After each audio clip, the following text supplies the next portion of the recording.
Hello and welcome to another video. In this video I'm going to talk about that one thing which you can start practicing from tomorrow, and in no time you'd be able to level up your product management game.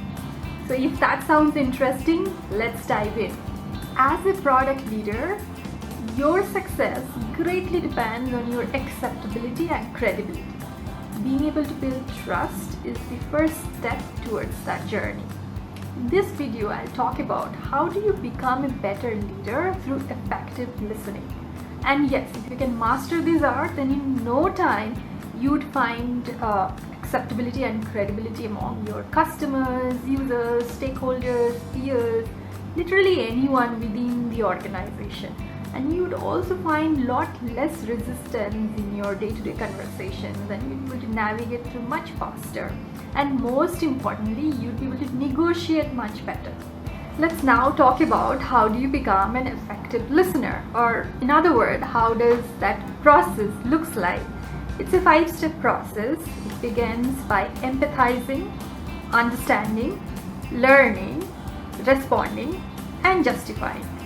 So begin any conversation by putting yourself in the other person's spot. Try to gauge the situation from their lens. So that's empathizing.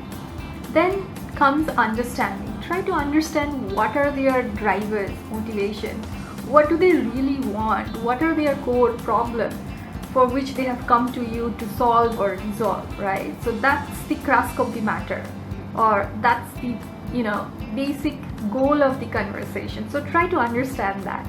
Then comes learning. So this is a very crucial step.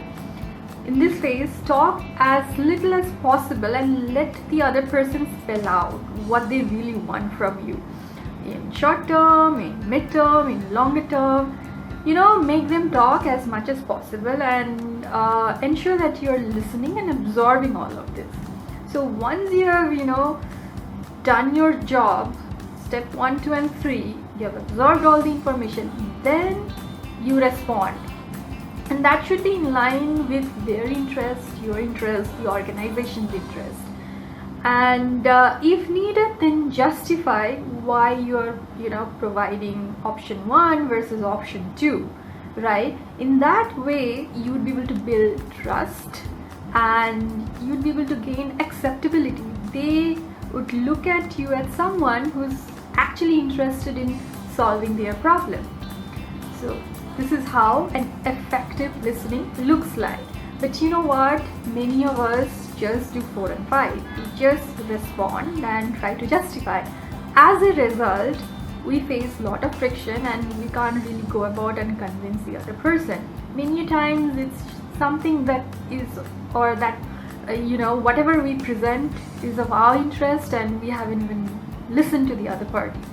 So yeah, effective listening and leadership kind of go hand in hand, and building trust, right? So effective listening, building trust, and leadership, these are all kind of interlinked. Unless you are able to listen effectively, you would not be able to build trust, and you would not be seen as an effective leader. And yes, no doubt, it's not easy. It takes time and practice. But once you master it, in no time, you would flourish as a leader. Thank you for listening. I hope you found the information useful. If you liked the video, hit the like button and don't forget to subscribe to the channel for more videos. And that's about it for this video. I'll see you guys on my next video. Bye.